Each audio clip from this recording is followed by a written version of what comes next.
Marta Esparza, bon dia. Bon dia, Jordi. Llibres, literatura, portes un que ja fa dies que veig que remenes, eh? Doncs sí, jo quan veig que m'arriba un llibre d'edicions del Periscopi, ja ho saps, ja m'emociono, perquè penso, és bo, segur, i un altre cop han tornat a encertar en la seva edició amb aquest Terra inhòspita, Barcelona 2048, de Maria Dolors Millat. Un llibre d'aquells que a mi m'agraden, d'aquells futurs distòpics. Ja hi som. Sí, ja hi som, ja hi som. La qüestió és que aquest llibre és tan proper, perquè succeeix al 2048, i és tan semblant i tal com la continuació del que estem vivint ara, que és una mica... Que posa nerviós, potser? Sí, és allò, t'agafa aquell neguit, però és molt interessant de llegir-lo. De fet, en aquell llibre el món viu completament oprimit pel poder financer, que ho controla absolutament tot. Carrers i avingudes tenen el nom de corporacions transnacionals, com ara a mi em fa molta gràcia quan nombre la plaça Google. Plaça Google. Sí, o sigui, han acabat amb tot i han canviat els noms dels carrers i de les places.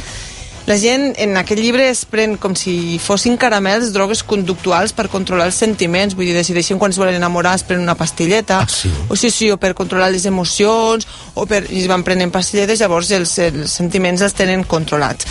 Què passa? Doncs això, que tot i ser una novel·la futurista, doncs tampoc no aporta elements que diguis, això és impossible. Si tu llegeixes segons quin tipus de novel·la, dius, no, això no pot ser, i tu prens com a fantasia, i aquesta està molt ben escrita, està molt bé, és molt interessant, però et fa allò que et fa patir una miqueteta.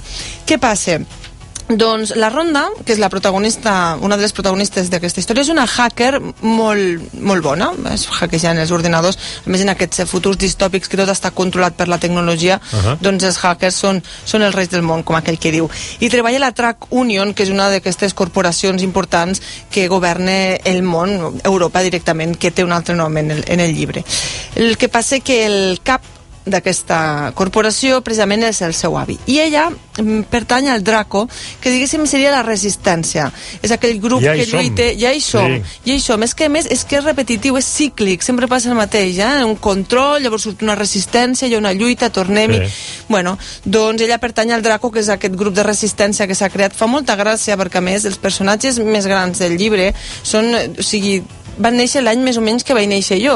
Llavors és curiós per això, perquè les persones grans han viscut aquest present que nosaltres ara estem vivint i parlen, no? Doncs es va sempre negar a beure, per exemple, cafè sòlid perquè li agradava el cafè líquid que prenia quan era jove.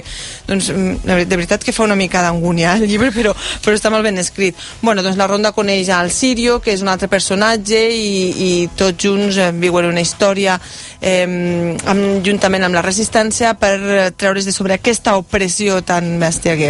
Terra inhòspita, de Maria Dolors Millat, edicions del Periscopi. Sí, senyor, totalment recomanat, us el recomano, però, bueno, és d'aquells llibres que vaig començar a llegir, després anava a la cuina amb el llibre, anava a dir al lavabo amb el llibre, però sí, és veritat, al lavabo amb el llibre, vull dir que vas... Es llegeix molt bé al lavabo. Sí, que vas amb el llibre tot arreu perquè t'enganxa, vull dir, he decidit anar-hi en transport públic a la feina aquesta setmana només per poder llegir-ne una miqueta més cada dia. El llibre. Terra inhòspita.